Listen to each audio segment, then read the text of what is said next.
Greetings, Gorehounds, and welcome to my first blood splattered vlog in a long time. I kind of stopped doing these because I don't really feel comfortable doing the off-the-cuff thing. Like, I tend to like to do something scripted where I've thought out what I want to say and I say it precisely the way I want to say it, but something about just talking to the camera the way so many people do, it just does not feel natural to me. I always feel like a buffoon who's just blabbering and has no idea what he's talking about.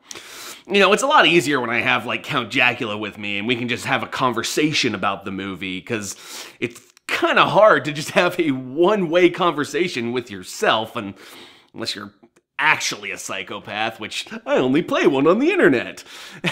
Anyway, I recently saw a movie on Netflix called Almost Human, and I loved it so much, but I know I'm not going to have time to do like a full video or something on it, but I wanted to let you know that this movie's great, and you should definitely check it out, especially if you have Netflix, because it's free. Well, Netflix isn't free, but if you have Netflix, you can watch it for free on that, whatever. The point is, this movie is a low-budget sci-fi splatter film. Now, when I say low budget, I should stress I do mean super low budget. Like, this movie was shot for $50,000, which sounds like a lot of money on paper. I mean, if I found $50,000 in a box, I would feel like I'd hit pay dirt, but for a low-budget horror movie, that's actually exceptionally low. Like, most movies you see in theaters, like the low-budget ones that like you'll see around Halloween or maybe see on the store shelves, most of those were shot for like at least $1 million, as opposed to like the $100 million big blockbusters. But this movie? $50,000! Like, whoa, that's fucking impressive.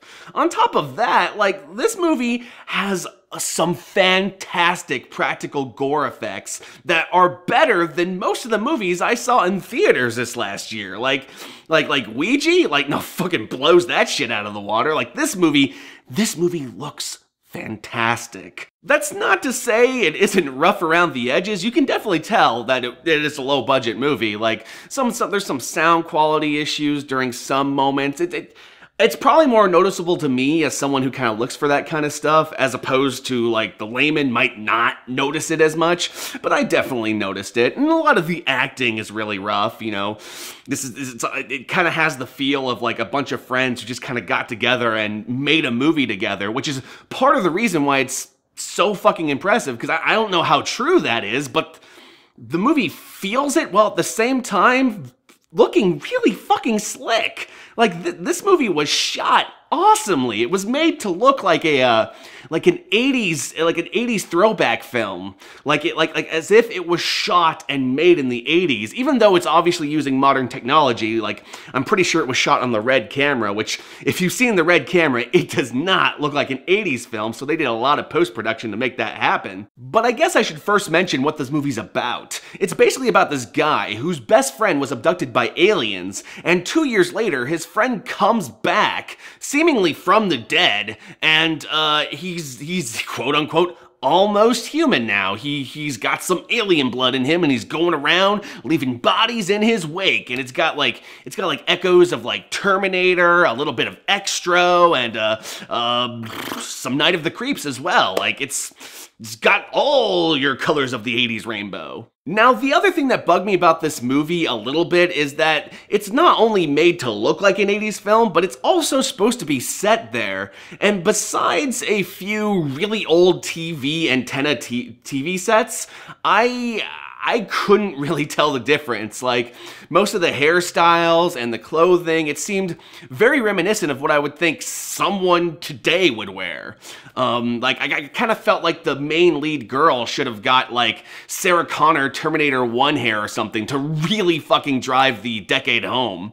But that is a minor complaint, and it didn't really tarnish the experience, but it is worth mentioning. I highly recommend Almost Human. I had a lot of fun with it, and the best part is that it's only 80 minutes, so it's not much of a time investment. Check it out. It's a good movie, and if you liked this vlog, feel free to comment below and let me know if you want to see more of them. I'll be happy to make more if people like them. Anyway, peace out.